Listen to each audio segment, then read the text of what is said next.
Hey guys, welcome back to my vlog. This is day number 2. So I am back in the hospital, as you guys can see. Um, Last night was a terrible night. I didn't get any sleep at all. I was in an excruciating amount of pain in my knees. Now, this knee pain, the last time I was in hospital, which was the most recent time, was up until last week, Wednesday. So less than a week ago. I started getting, over the last like 2 to 3 days left of my hospital stay, I started getting like really, I started getting like bad knee pain. But it wasn't constant. And I did bring it to my nurses and doctors' attention at the time. But they didn't see anything alarming about it because the pain wasn't constant. It was just coming it was just starting on coming at night. And they would put on like an ice patch and it would go away, the pain. And at that time too, it was only in the left knee. But since I've gotten home, the pain has progressed into where not even my hydromorphine, nothing helps the pain. And the pain has progressed into the other knee as well. So it's in the both left and right side of the knee and in the right side of the ankle. So last night was terrible for me. I was literally, I haven't slept yet. I was up all night crying in pain. I've never experienced pain like this in my life. And anyway, the last thing I wanted to do was to end up back in the hospital, especially knowing the fact that tomorrow is my son's graduation, and I didn't want to miss it. But I was trying my best, so my real best, not to have to call an ambulance or not to have to come back to the hospital. I waited out from, like, the pain started, I'd say around 1 o'clock in the morning. It was like, it just started, the pain. But the pain got so bad, I'd say between 3 a.m. and 7 a.m. That was like when it was just intense pain where nothing would help. So all my medications and stuff like that, I made sure that I was taking it every so often. Like I was catching everything on time, even a little bit ahead of time. But nothing was helping the pain. And then I told my mom it was around 6 a.m. I was just crying. I said, I don't know what else to do. Like, the pain's not going away. It's either I just sit here and keep crying in pain, and suffering in pain, because that's how I felt. Like, I was literally like just suffering in pain. There was nothing I could do. Or I just go back to the hospital. So we ended up making the decision into coming back to the hospital. So I told her to call an ambulance at 6 a.m. And the ambulance never came. They apparently were so backed up. They kept making us wait.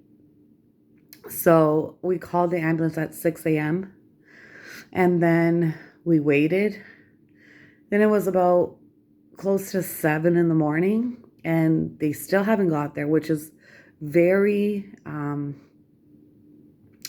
it's not like them because I live in a very small town. So it's very unusual for them not to respond to a call within an hour. You know, they're usually fairly very quick because, again, I live in a very small town. So I'd say like the longest it's ever taken for them to get to me before was maybe like 25 minutes. And that was like during like rush hour time. You know, you're talking like a Friday night rush hour. Um, anyway, so um, it was about close to 7 in the morning. We called them back and we said, look, we've been waiting for almost an hour. Where are you? I mean, my mom called. I was obviously like just crying and screaming in pain the whole time. So then they said that they were very backed up, and they said, just please be patient. And, we were the next on the line. So, just to be patient. And, if there's any sort of changes in the situation, if I get worse or whatever, to call them back immediately. So we said, okay.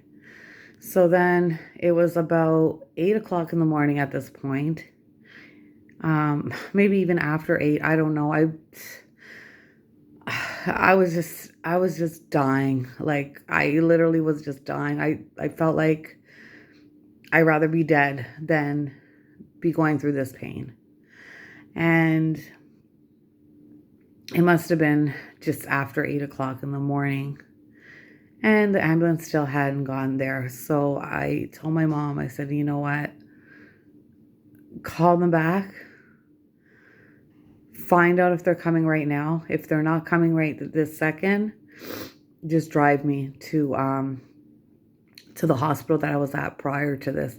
Because the thing is, if we had waiting for the ambulance, they would have taken me to a different hospital than I was admitted to just most recently. And the hospital that I was admitted to just most recently, which is the hospital I'm at right this second, this is the hospital that I have my oncologist. This is where I have all of my, most of my doctors, I should say. So it is a bigger hospital. It is a hospital that is more familiar with cancer. They have a cancer center here. So it is, a better fit of a hospital for me in terms of my needs. But it's just a little bit further away. And that's why the ambulance doesn't take me here, because it's in a different town. So anyway, my mom called them back. And they said the same thing. They said, like, you're next in line. Has there been any changes? My mom said, yeah, like my daughter's freaking out. Like she's in pain. She can't take it anymore. And they said, well, please be patient. They're really sorry. They're just very backed up. And my mom said, don't worry about it. It's okay, because I just want to cancel the call and take my daughter herself. So she ended up canceling the ambulance call at that point. And she drove me and my second oldest son. He came with me to my 14-year-old to the hospital.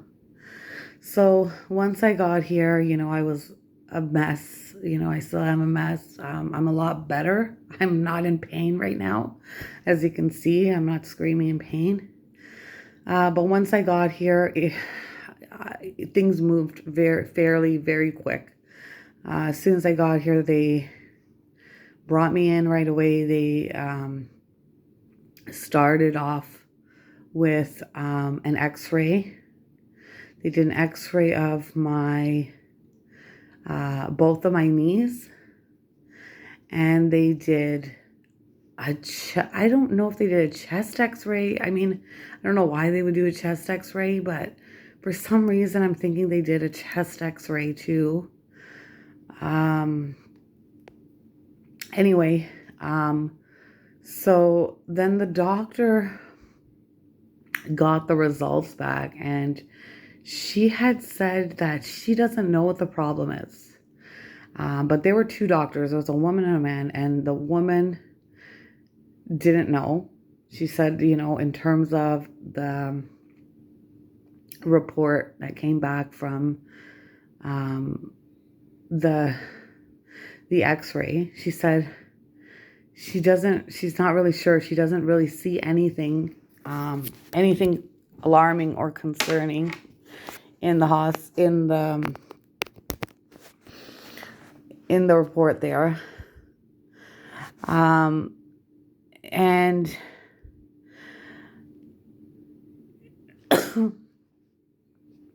she said to she passed it on to another doctor, where this other doctor, he believes that it could be something to do with the chemo medicine or the steroid medication or the bone injection that I get every 28 days, because I've gotten this bone injection twice. And he's suspecting, but he doesn't know for sure as well. But he's suspecting that this, this could be a side effect of one of those things. And if it is a side effect of one of those things, then he says I would have to stop immediately. He said, do not take, he's like, he's going to find out the answer of what it is, whether it's a steroid medication, the chemotherapy medication, or the bone injection that I get, whichever one it is. If it is one of those, which he thinks it is, I would have to stop that immediately. But he's not sure again, like I said. So I do have oxygen in, because since I've been here, my oxygen level has been low.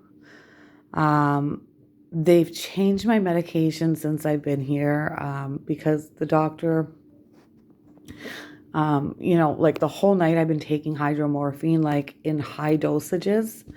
I take, 3 18 milligram doses, aside from 3 to 4 extra milligrams every 3 to 4 hours. And none of that was helping me. Like my pain was just, it was not even tolerable. Like I was crying and screaming to God just to like take me away. Like that's the amount of pain that I was in. So luckily this doctor, he told me, he said, look, I think a lot of this too is to do with your pain management. Whether it doesn't matter whether or not like this knee thing is something like inflammatory or if it's to do with the cancer. He said it could be even the cancer that has spread directly in that area of the knee, which, like I said in my vlog before, that the cancer is in all my bones. So there's a very high chance that it could just be the cancer too that has like, it's just spreading a lot in that area and is causing this amount of pain. Or it could be the medication that's triggering this pain in that area. Or it could even be like arthritis, something like that. They don't know yet. And that's why they're keeping me here, because they're doing further investigation, and they want to control my pain. They don't want to let me go without my pain being controlled, which I agree as well, because the doctor told me that they're going to have to change my pain, like instead of hydromorphine, they want to try a different, I guess you could say opiate or something like that, like a different brand, a different opiate. Because he's saying that, with the amount of hydromorphine that I'm taking, I shouldn't be getting that sort of pain at all. and I shouldn't. Um, so I don't know what he changed, but he did change something. Uh, and I've been taking it. So right now it's 5:30 in the afternoon. I still haven't slept. My hair is literally, I haven't even touched my hair because the chemotherapy, I found that it's made my hair a very, very gray. I mean, my hair has grown out, but at the same time, it's made my hair very gray. And until I'm done all of my treatments, I'm not touching my hair because I honestly, like, at this point, what's the sense of doing it? And then, with the radiation, there's a chance that some of it might fall out. So I said, just let it grow out, whatever it is, what it is. Once I'm done my therapies and stuff, then I'll look at my hair, but until then, like, honestly, I don't care. But it's honestly, it looks like I took a shower. I mean, I took a shower last night, but my hair is wet. That's how much I'm sweating. I have my sweater on still. I don't even know why, but I guess it's a sense of comfort. Yeah, this is just, I don't know if I could switch this. No, okay. Anyway, this is just the room that I'm staying in. I don't know if you guys could kind of see.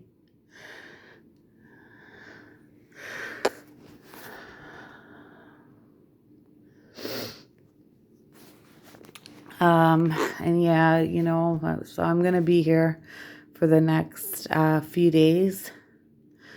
And my son, he already left. He was with me since the morning. And my mom came here about a few hours ago. She already went home. Because she has my kids. But, yeah, it's my son's graduation tomorrow. So this is like a big thing for me that I have to miss. But my mom will be there, and so will my cousin and my aunt and his father. So I guess I'm grateful that, there's other people that do care about him and will be there for him. It's just, there was a mother and son dance that he asked me to dance with him, and I said yes, but I just, there's nothing I could do at this point. It was meant for things to be like this, for me to be in the hospital. I'm not good. I'm not well yet to be out of here. I should have stayed longer the last time. And maybe, if I had stayed an extra couple of days, then I would have already probably been fine to go home. But I was like rushing, like nobody wants to be in the hospital, right? So I was rushing to get out of the hospital. Like I said, I was in the hospital for like 2 weeks the last time. So you could only imagine, like, I'm someone that I can't stand I can't stand being in hospitals. I go crazy. But at this point, there's nothing I could do. Nothing at all that I could do. But yeah, I just wanted to share this update with you guys. And, as things unfold, I will I'll let you guys know. I'll document all of this stuff. And I was looking quickly through some of the comments, and I will be responding back. Thank you to everybody for your support. It's very much appreciated. And again, yeah, thanks for coming on this journey with me and allowing me to tell you guys my journey as it unfolds. And until then, I'll talk to you guys in a little bit. I'm just gonna sit here. I'm gonna upload this video and I'm gonna go through some of the comments now, and I'll talk to you guys later. All right, bye.